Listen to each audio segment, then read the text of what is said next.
kenapa siklus yang kemarin itu bisa jauh lebih signifikan gitu kenaikannya, karena banyak dicetak duit gitu. Sedangkan kalau sekarang di tahun 2023 sampai 2025 itu bank sentral tuh bahkan narik duit dari ekonomi. Makanya hasilnya adalah yang naik cuma Bitcoin.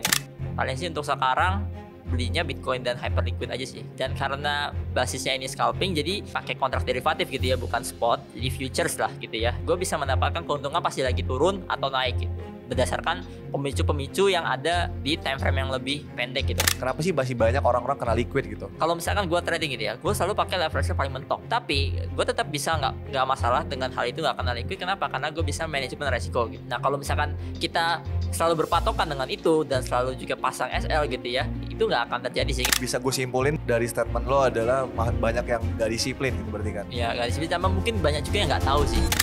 Oke, selamat datang di podcast Crypto Technical dan ini adalah perdana kami dari Crypto Technical akan mengadakan podcast. Dan kali ini gue Rifki sebagai moderator yang akan bertanya langsung ke mentor-mentor di Crypto Technical. Dan kali ini mentornya adalah, mungkin teman-teman udah sering lihat, apalagi member-member Crypto Technical mungkin udah pada tahu juga ya, yaitu Bro Farhan Prima. Halo. Langsung aja, gimana kabarnya lu bro? Sehat? Sehat. Ya market lagi nggak kemana-mana, jadi bosen nggak bisa di trading. Oke, jadi belum bisa trading lagi ya? Iya, masih belum banyak peluang buat di trading lah. Oke, nah jadi kali ini temanya nih, karena ini kita podcast perdana ya bro ya. Jadi memang kita pengennya itu jawabin pertanyaan nih dari teman-teman di sosial media yang udah kasih kita beberapa pertanyaan listnya, dan mungkin akan gue tanyain juga ke lo tentang pertanyaan-pertanyaan tersebut gitu. Oke, siap. Jadi mungkin dari awal dulu nih, mungkin gue mau nanya nih, kira-kira lo tuh awalnya tuh kenal kripto tuh dari mana gitu? Jadi kayak pertama kali tuh memutusin untuk masuk di industri ini gimana tuh? Oke, jadi gue tuh awal tahu kripto itu dari komunitas game gitu. Dari komunitas game waktu itu gamenya apa ya? Gamenya kayak mirip-mirip kayak gamenya dari game school lah, kayak Point Blank dan segala macam. Itu lagi rame nih tentang Bitcoin gitu. Itu tahun 2017 sih, udah lama banget gitu. Waktu itu ya gue waktu itu masih gimana ya, masih SMP SMA gitu. Jadi ya duitnya nggak banyak, terus nyoba beliin gitu lah. Nyoba beli sekitar 500.000 lah, 500.000 rupiah Bitcoin gitu. Nah habis itu pas gue beli harganya turun 40% gitu. Ya biasalah kan, kita belinya di pucuk kebanyakan. Kalau orang udah pada banyak tahu, kita biasa seringnya beli di pucuk. Dan habis itu ya udah turun ke 300.000. Terus gue sempat bikin tuh ada store, ada postnya di IG. Itu gue bilang, oh ini Bitcoin scam gitu. Jadi pokoknya jangan investasi di Bitcoin lagi gitu. Waktu itu belinya di Indodax, bahkan dulu bukan nama Indodax tapi masih bitcoin.co.id gitu. Dan itu turun, jadi kan turun 40%, jadi 300.000. Tapi abis itu gue lupa jual gitu sampai sekarang. Terus waktu itu gue coba jual 2023, ya lumayan lah, jadi berapa ya waktu itu, sekitaran 3 jutaan gitu. Ya lumayan lah gitu. Cuman ya udah abis itu ternyata dari situ bukan hanya investasi aja, ternyata bisa juga di tradingin gitu. Nah waktu itu selama di cycle 2021 gue skip karena waktu itu fokus kuliah, sama waktu itu lagi fokus main game yang lain gitu ya. Dan tapi kebetulan nih gamenya itu juga cukup membantu gue untuk bisa trading sekarang, karena dia juga ada sistem-sistem kayak trading juga di dalam gamenya gitu ya.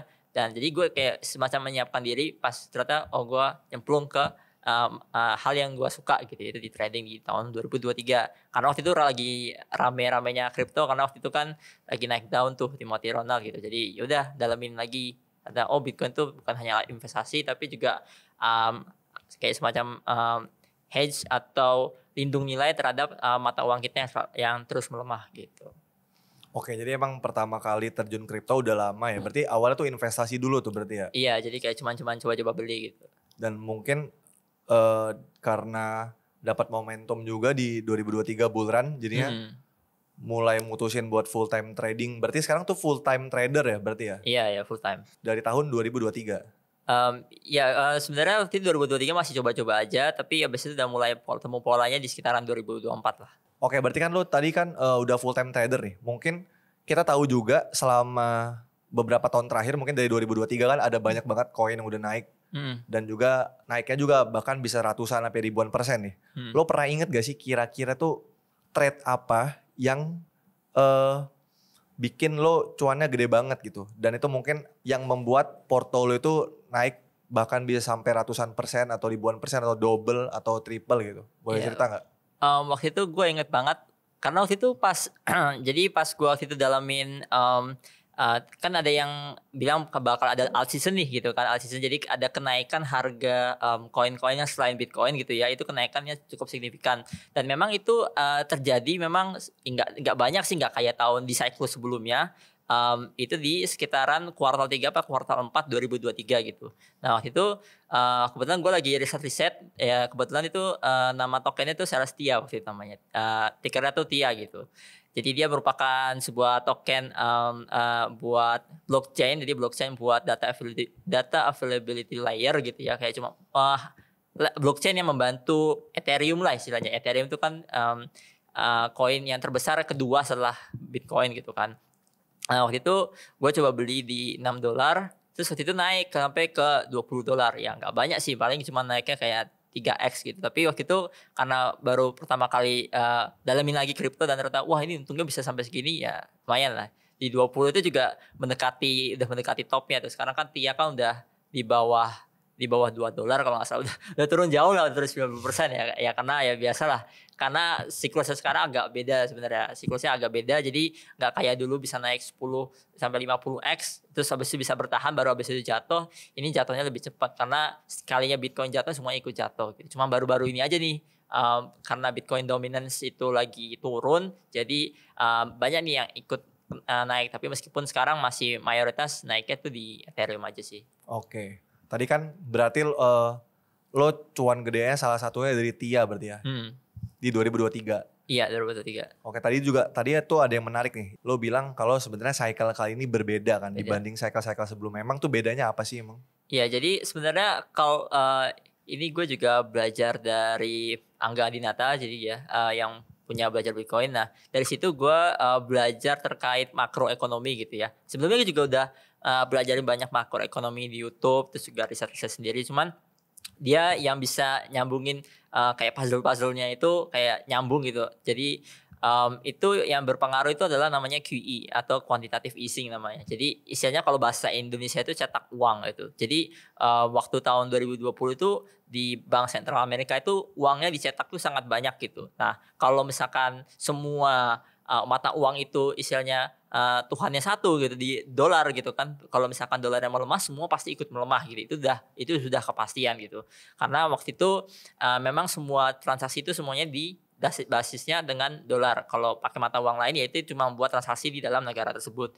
Nah karena dolarnya melemah jadi banyak aset yang terbang gitu. Jadi istilahnya kenapa siklus yang kemarin itu bisa jauh lebih signifikan gitu kenaikannya, karena banyak dicetak duit gitu. Sedangkan kalau sekarang di tahun 2023 sampai 2025 itu bank sentral tuh bahkan masih melakukan QT, quantitative tightening, atau masih istilahnya narik duit dari ekonomi. Makanya hasilnya adalah yang naik cuma Bitcoin.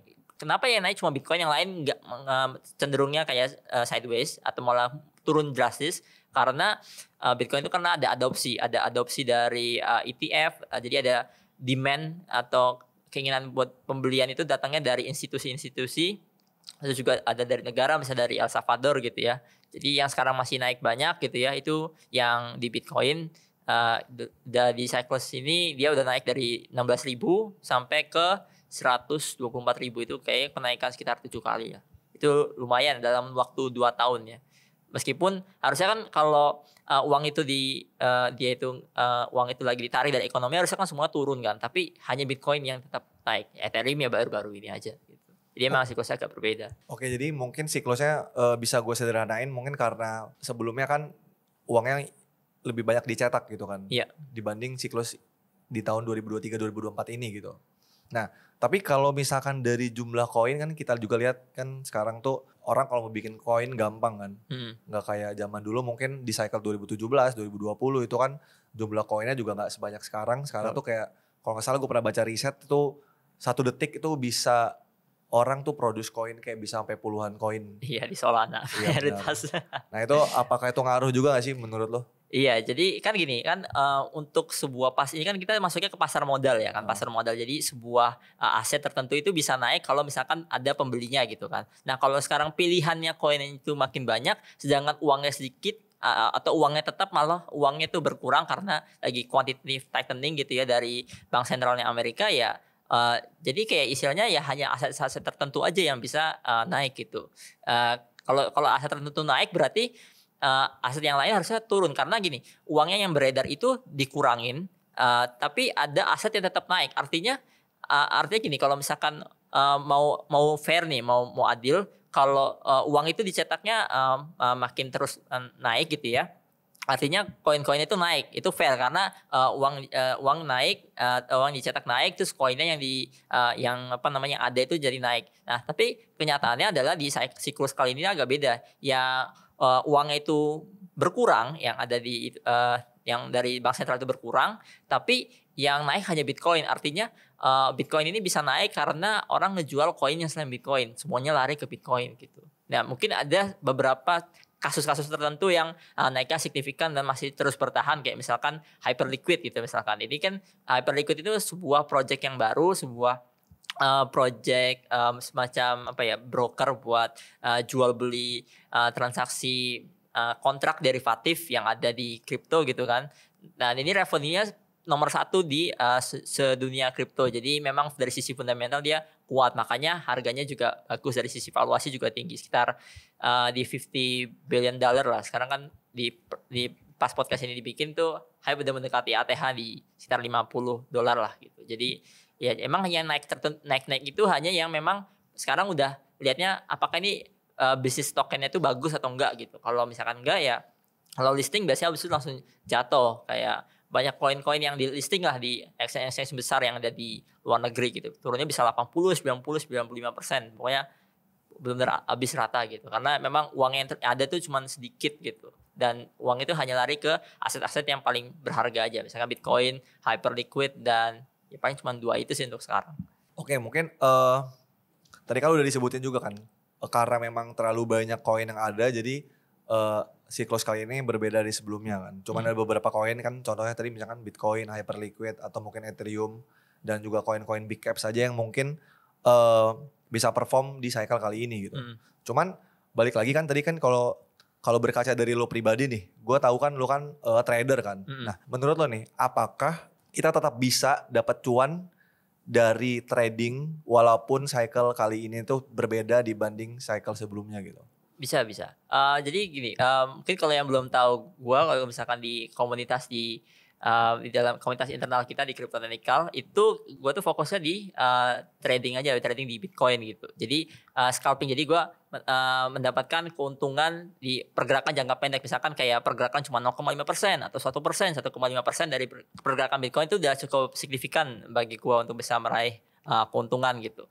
Nah, dan karena basisnya ini scalping, jadi dan ini pakai kontrak derivatif gitu ya, bukan spot, jadi futures lah gitu ya. Itu jadi gue bisa mendapatkan keuntungan pasti lagi turun atau naik gitu, berdasarkan pemicu-pemicu yang ada di time frame yang lebih atau rentang waktu yang lebih pendek gitu. Kalau misalkan kita ngomongnya pakai grafik atau chart gitu ya, gitu. Jadi tetap bisa. Atau kalau misalkan nggak mau nyentuh futures nih gitu karena takut kena liquid atau gimana, sebenarnya sih memang udah diajarin sih kalau di kita gitu kan, gimana cara manajemen resiko yang benar gitu kan biar nggak kena likuidasi atau uangnya bisa hilang semua. Tapi kalau misalkan mau untuk spot ya, jadi misalkan cuma beli terus tinggal aja gitu ya, dan isinya pasti nggak ada kepastian sih, tapi probabilitasnya tinggi untuk tetap untung.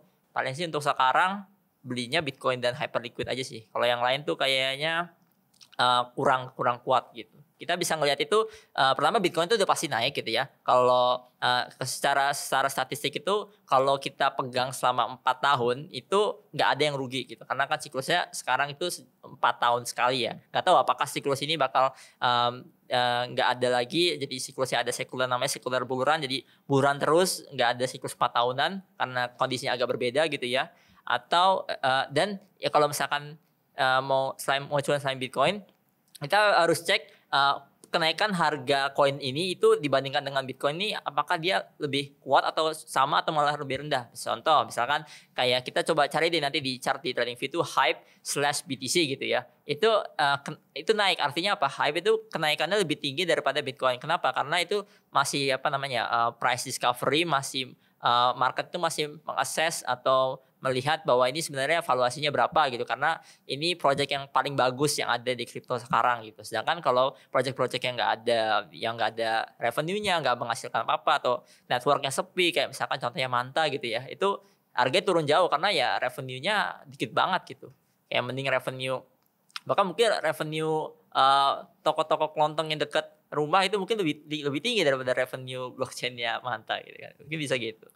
Oke, berarti emang kalau yang gue tangkap nih dari lo pribadi, gue ngelihatnya lo tradingnya itu emang fokus di Bitcoin aja. Dan ketika lo udah dapat profit dari trading Bitcoin itu, akhirnya nanti profit tersebut lo belikan lagi Bitcoin buat investasi. Jadi kira-kira gitu ya? Betul, beli Bitcoin atau enggak hyperliquid. Tapi kalau hyperliquid gue harus timing sih gitu sekarang. Mungkin banyak nih audiens kita nih kan yang masih pemula nih. Kira-kira menurut lo kalau misalkan pemula itu trading kripto modalnya itu berapa sih, dan kira-kira paling realistis tuh income dari trading tuh berapa per bulan gitu kalau menurut perspektif lo gitu, gimana? Ya sebenarnya karena trading itu berdasarkan modal ya, jadi kita kan basisnya itu untuk bisa mendapatkan keuntungan kan butuh modal, jadi butuh modal yang disetorkan. Jadi berapa keuntungan yang kita bisa dapat ya tergantung juga dengan modal yang kita taruh itu. Sayangnya emang seperti itu. Jadi kalau misalkan kita berhasil misalkan dapat 5-10% sebulan gitu ya, dengan misalkan let's say modal kita $1.000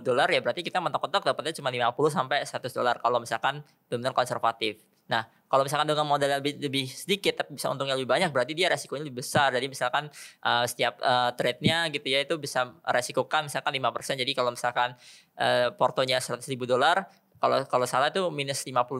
Kalau untung ya berarti tergantung berapa rasio antara risk dan rewardnya gitu. Jadi kalau itu semua tergantung modal sih. Jadi kalau menurut gue tuh lebih oke itu tetap adalah lebih banyak di spot dibanding futures. Karena kalau futures itu kan karena kita pakai leverage kan, jadi ada potensi buat likuidasi, atau kalaupun nggak likuidasi itu setidaknya kalau ada misalkan kita mendapatkan kerugian gitu ya, itu kita akan diamplifikasi dari sisi kerugiannya gitu. Jadi tetap kalau misalkan mau trading futures bisa gitu ya, coba-coba belajar dulu, bisa dari siapa aja atau dari Crypto Technical juga bisa. Tapi tetap porsinya itu adalah 90% spot, 10% futures. Jadi 90%-nya itu ya mungkin bisa semuanya beli Bitcoin aja, atau ada sedikit lagi di porsi buat hyperliquid gitu ya, karena itu yang lagi cukup naik gitu ya, dan ini fundamentalnya bagus. Sisanya baru futures sambil coba pelajarin gitu dan naikin perlahan. Jadi semua itu tergantung modalnya sih gitu. Tapi kalau dari lo pribadi ada nggak range mungkin ya kira-kira yang buat teman-teman nih pengen dapat cuannya realistis aja gitu? Karena tadi kan kita lihat juga mungkin banyak banget nih di internet ya, kita lihat di FYP atau segala macam hal itu ada orang misalkan bisa beli mobil, bisa beli rumah misalnya dari kripto gitu. Tapi kan fokusnya adalah kita di Crypto Technical itu pengennya teman-teman di sini tuh bisa cuannya realistis, dan misalkan pengen dapat side income dari trading kripto itu kira-kira apakah bisa dan modalnya berapa nih? Kalau dari lo ada range nggak? Ada range tertentu? Lagi-lagi kalau misalkan kita contoh gini, kita misalkan bisa ngasilin nasi 5 sampai atau misalkan untuk nih 10% sebulan gitu. 10% berarti 10% dari portonya. Jadi misalkan gini, kita mau ngasilin 10 juta sebulan, berarti ya portonya berarti harus 100 juta. Atau kalau misalkan mau coba dikit dulu deh, misalkan portonya misalkan 10 juta, kalau misalkan 10% sebulan berarti bisa dapatnya 1 juta sebulan. Tapi kalau memang misalkan udah punya mentalnya cukup baja nih, bisa ambil resiko yang lebih besar gitu ya, ya dengan modalnya lebih sedikit bisa tetap dapatnya bisa banyak, bisa dapat 2 digit dan segala macam, tapi ya gitu resikonya juga harus lebih banyak. Nah artinya adalah kalau mau ambil resiko yang lebih besar, artinya dia harus banyak lebih sabar untuk hanya ambil trade atau hanya ambil buka posisi gitu ya, yang peluangnya itu besar gitu. Misalkan di dekat-dekat area-area penting yang sangat-sangat krusial di time frame yang besar gitu. Nah itu size-nya besar, nah itu baru bisa besar. Tapi efeknya adalah kita nggak bisa trade setiap hari ini. Nah itu menjadi problem buat banyak pemula karena kan biasanya kan sukanya pengennya trade tiap hari kan.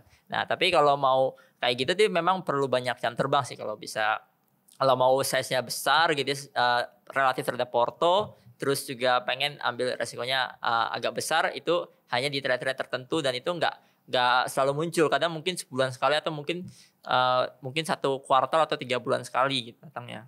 Oke, nah tadi yang menarik tadi kan, berarti emang kalau misalkan buat pemula ini lo pribadi pun punya perspektif, yaitu gak usah trade tiap hari, tapi yang penting trade-nya itu chance buat berhasilnya besar gitu. Kira-kira gitu kan? Iya, jadi cari ambil buka posisi yang probabilitasnya tinggi.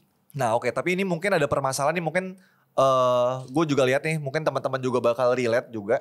Jadi tuh mungkin ada beberapa orang yang ternyata tuh tangannya gatel, aduh tiap hari gue pengen trading nih. Ini kalau nggak buka trading view, kalau nggak buka future setiap hari itu nggak bisa gue kan. Nah itu kira-kira menurut lo alasannya mereka kenapa sih kayak gitu dan solusinya dari lo gimana tuh? Ya gue sendiri sih juga kadang suka gitu sih karena gimana ya, karena gue kan scalper kan gue jadi pakai time frame yang pendek, jadi bahkan sampai kalau mantau tuh di time frame-nya 1 menit gitu, jadi benar-benar setiap 1 menit kan ada perubahan data, jadi gue bisa pantau gitu ya. Jadi kalau dengan time frame 1 menit peluang-peluang kan jadi jauh lebih banyak karena perspektifnya jauh lebih pendek kan. Cuman terkadang itu kita nggak bisa selalu ada posisi, karena misalkan gini, kita posisinya lagi ada di tengah-tengah. Kalau struktur market itu kan ada, struktur pasar itu kan ada swing high, ada swing low. Kalau misalkan kita posisinya lagi tengah-tengah gitu ya, kita nggak tahu nih apakah harga itu bakal turun apa naik gitu. Nah kalau kita paksain trading di tengah gitu ya, ini kalau misalkan kita lihat berdasarkan datanya aja ya dari grafik chartnya gitu ya, itu potensi kita bakal kena chop atau kayak apa namanya, misalnya kita pengennya posisi beli atau long, terus ternyata harganya turun, terus kita cut loss. Kita maunya short ternyata naik. Itu sangat probabilitasnya sangat tinggi kalau kita tradingin tengah-tengah. Nah, kita makanya maunya tradingnya itu hanya di ujung-ujung tertentu, namanya extreme points gitu. Jadi di dekat swing low misalkan, jadi ada di supportnya aja, berarti kita beli. Kalau misalkan di resisten, misalkan ada pemicunya gitu ya, itu kita jual gitu. Jadi kalau mau objektif gitu ya, itu ngelihatnya berdasarkan dari grafiknya aja sih. Kalau misalkan memang di grafiknya itu kita lagi di tengah-tengah, ya kita ya udahlah mungkin nonton YouTube atau nge-game dulu lah gitu, daripada maksain terus nanti cuma ngegerus profit yang udah kita dapetin di buka posisi atau trade yang probabilitasnya lebih tinggi gitu. Karena kadang bukan hanya berapa duit yang kita bisa dapat, tapi berapa duit yang kita bisa pertahanin gitu sih. Oke, itu menarik sih quotes lo tadi kan, bukan tentang berapa duit yang bisa kita dapat, tapi tentang berapa duit yang bisa kita pertahanin kan. Berarti itu terkait juga dengan mindset kan, mindset dari seorang trader itu sendiri memang perlu adanya mindset, gak perlu terburu-buru, gak harus pengen cepat cuan, tapi tetap bisa konsisten cuan itu lebih penting dibanding kita kehilangan uang yang udah capek-capek kita kumpulin gitu kan. Iya, kita fokusnya tuh di sini fokusnya nyari duit, bukan sering trading sih. Jadi gitu, fokusnya nyari duit gitu. Oke, jadi fokusnya tuh nyari duit ya, bukan sering trading. Iya, jadi kalau misalkan kita lagi nggak ada peluang buat cari duit, ya udah gitu nonton YouTube atau nge-game gitu. Nanti sambil kita pasang alert gitu ya. Kalau misalkan kita beli trading view yang premium gitu, kita pasang kayak semacam alarm gitu ya. Oh, kita kalau sampai level ini kita mungkin eksekusi atau apa, tergantung apakah pemicunya atau ada apa enggak. Kalau nggak ada ya udah nggak usah trade gitu. Oke, tadi kan lu udah ceritakan tentang terkait dengan mindset, juga terkait dengan cara lo trading gitu. Nah ini mungkin gue mau nanya yang pastinya ini sering banget dialami oleh banyak trader-trader di luar sana gitu. Yaitu kena margin call atau kena surat cinta atau terlikuidasi lah ya. Nah itu kira-kira lu sebenarnya pernah gak sih kena liquid dan alasannya kira-kira kenapa ya? Kenapa sih masih banyak orang-orang kena liquid gitu? Mungkin lu punya perspektif tertentu terkait itu, boleh dijelasin? Iya kan waktu itu kan namanya juga dulu pernah pemula kan gitu kan. Jadi waktu itu biasa lah kalau misalkan saya kan memang suka ngetes hal baru kan. Jadi gitu kayak ngetes push the limit ini kayak gimana fitur semuanya gitu. Jadi waktu itu nyoba dikit.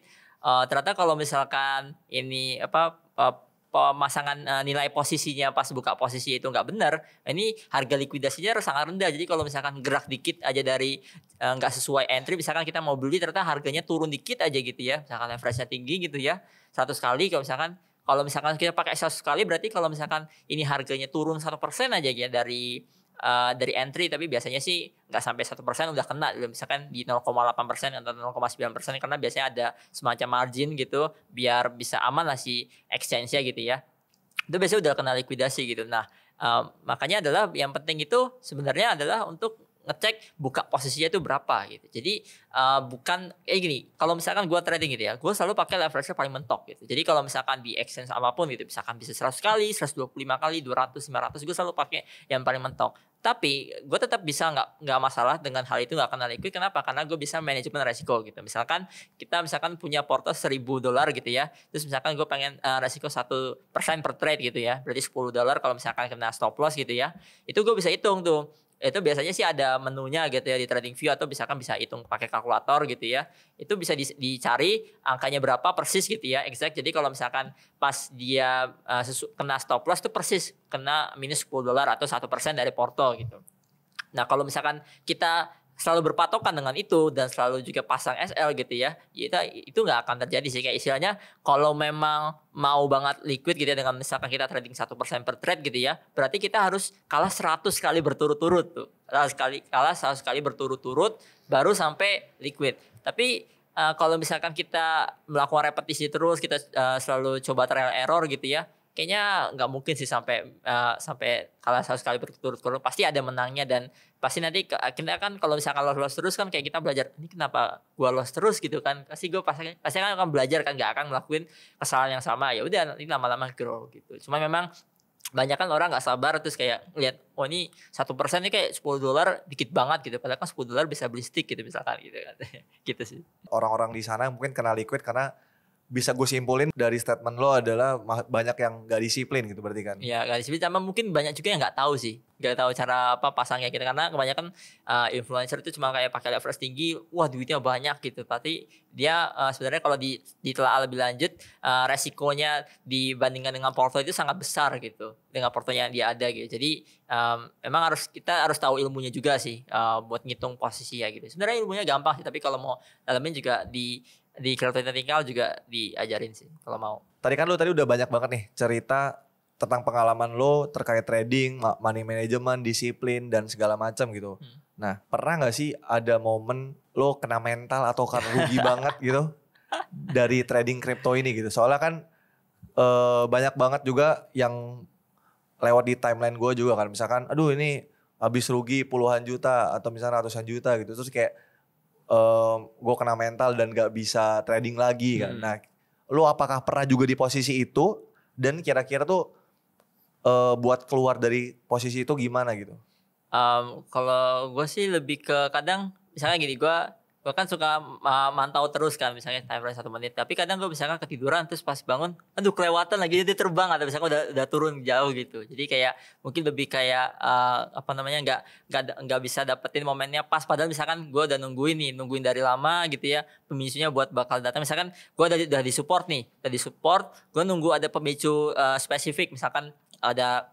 Mungkin kalau misalkan kita udah pernah pelajarin pola buat pembalikan arah, misalkan kayak ada inverse head and shoulder atau double bottom, misalkan di time frame pendek, misalkan time frame 1 menit, itu kan biasanya ada tuh, kita cuma tinggal lihat, kita mau beli di support gitu kan, terus habis itu yaudah kita beli. Nah, cuma kadang pas pas gua udah tungguin gitu ya, belum muncul, terus ketiduran, terus bangun-bangun udah terbang. Jadi kayak kadang tuh pas terbang ini gue coba beli, karena belinya udah terbang ternyata harganya jadi nggak ideal buat harga entry-nya. Jadi pas dikira bakal turun lagi gitu ya, bakal masuk SL gitu ya, jadi kayak kena chop, jadi kayak nggak sampai kena stop, gue udah keluar duluan karena takut bakal kena stop, ternyata arahnya balik lagi naik gitu. Lebih ke ini sih, gue tuh lebih kayak kena mental kalau misalkan gue tahu ini ada peluang yang bagus gitu ya, gue udah tunggu lama tapi ternyata gue nggak bisa maksimalin dengan baik gitu ya. Kalau itu terjadi,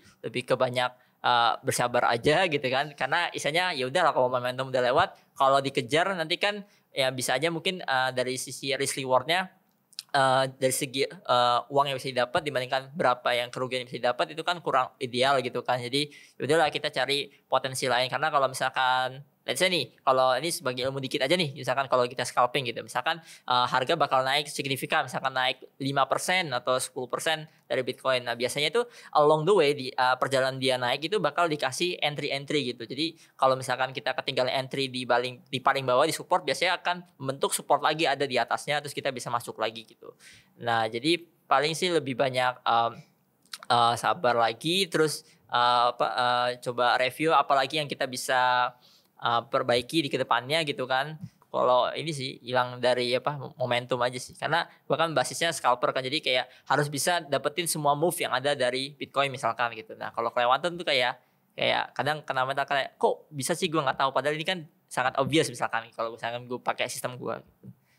Oke, jadi malah kena mental lo lebih unik ya. Maksudnya kayak kalau yang gue lihat kan orang-orang mungkin kena mentalnya tuh karena rugi, karena misalkan gak disiplin, karena misalnya money manajemennya masih salah. Iya. Kalau lu malah kena mentalnya tuh ketika lu malah nggak bisa ngambil trade yang harusnya lu bisa ambil. Iya gitu kan? Karena gue scalper tuh kan gini, mungkin gue jatuhnya suka lebih ke perfeksionis gitu ya. Gue pengen bisa capture semua pergerakan yang ada di Bitcoin, karena kan gue fokusnya di Bitcoin kan. Jadi karena gue fokusnya di scalper Bitcoin gitu kan. Nah kalau misalkan nggak dapet tuh kayak harusnya itu gue bisa gitu, meskipun memang cuma trading cuma probabilitas, tapi harusnya gue bisa karena ini juga obvious gitu. Ya itu sekarang masih gue coba buat improve terus sih gitu. Karena kan memang market tuh kan selalu berubah-berubah, tapi gue udah punya sistem tertentu yang dengan probabilitasnya cukup tinggi untuk bisa lihat tuh arah harga tuh kemana, misalkan buat 15 menit ke depan, 1 jam ke depan, 4 jam ke depan, 12 jam ke depan, 1 hari, 1 minggu, misalkan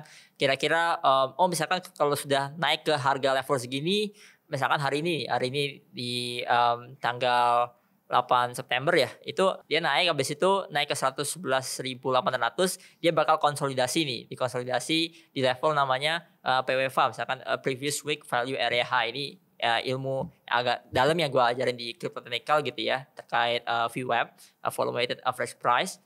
Nah ini gue bisa prediksi bahwa ini bakal konsolidasi, terus dia baru pump, dan memang kejadian. Jadi pas sorenya hari ini itu dia konsolidasi, habis itu pas malamnya baru pump. Nah itu dapat itu detailnya karena pakai sistemnya gue gitu. Nah kadang tuh harusnya gue bisa tahu semua move-nya dari Bitcoin, setidaknya move yang besar-besar gitu ya. Cuman kadang ya gitu, kalau misalkan gue kelewatan kadang ya jadi kena mental, padahal harusnya bisa nih gitu. Ya gitu ya, mungkin karena orangnya agak unik aja sih saya, perfeksionis.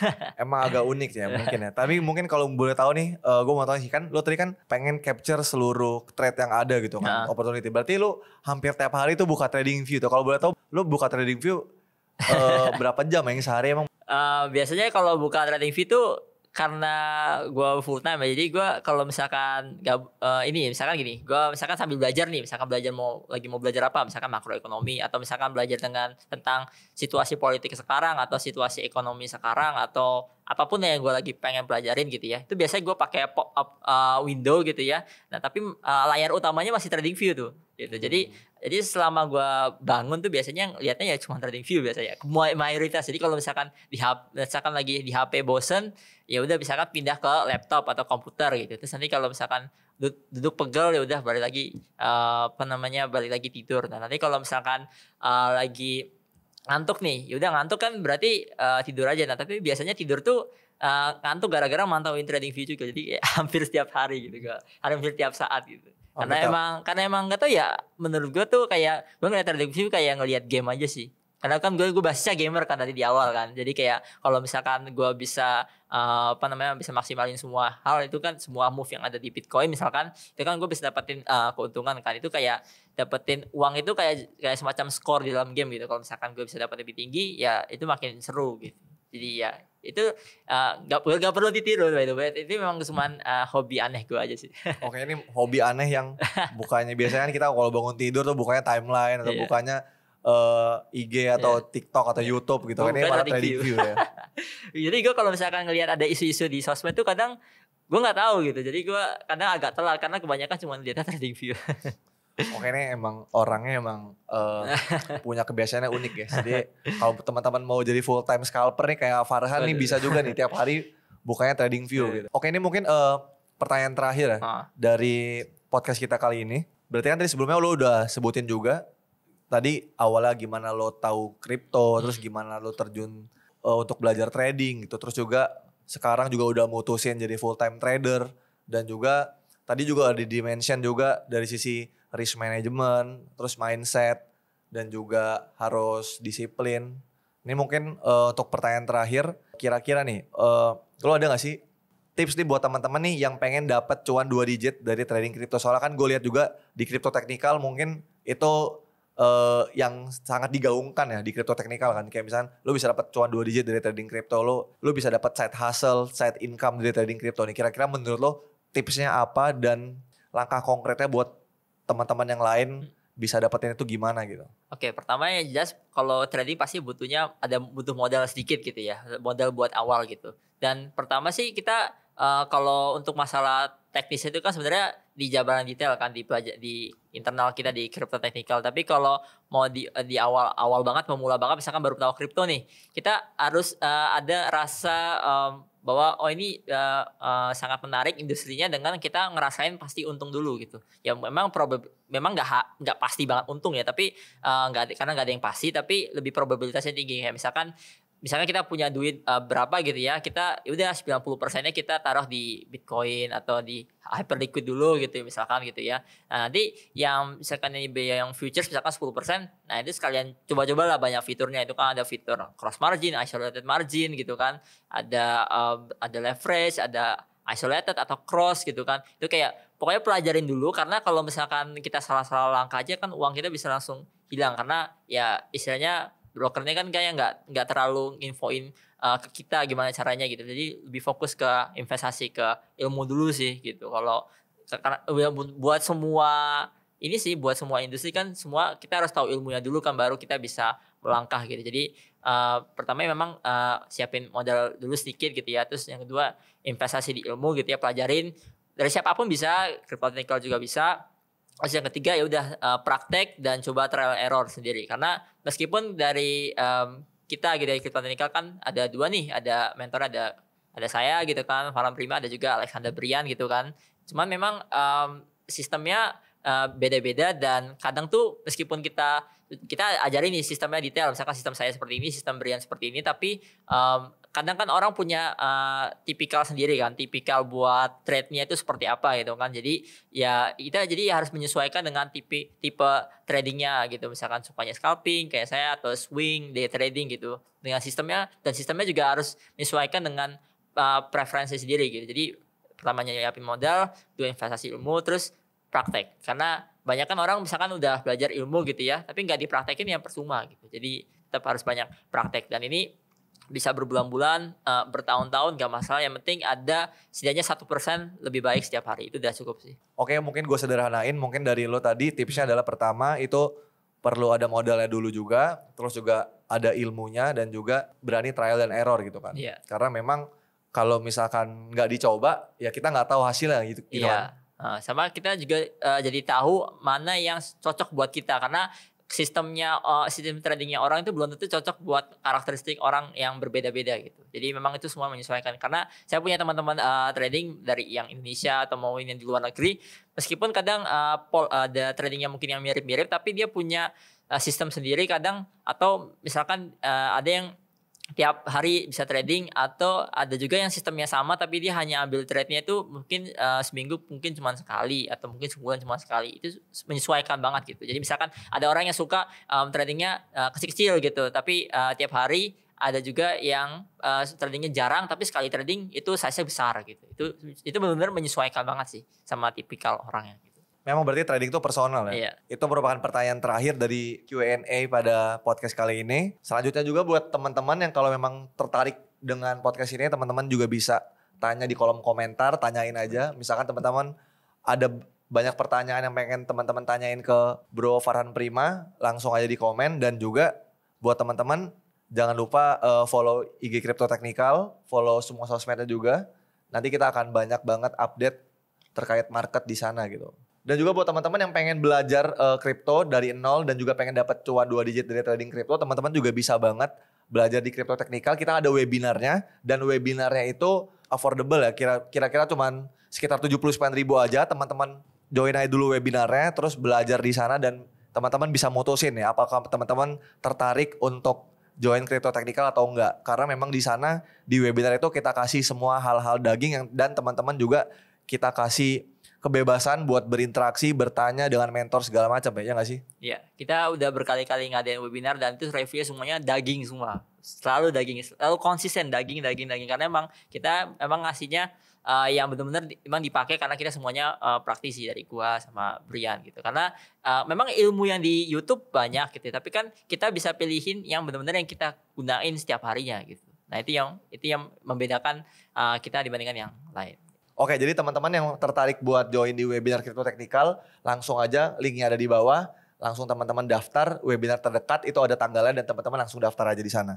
Oke, mungkin kita akhiri podcast kita pada kesempatan kali ini. Dan thank you banget bro, udah sharing-sharing Thank you juga.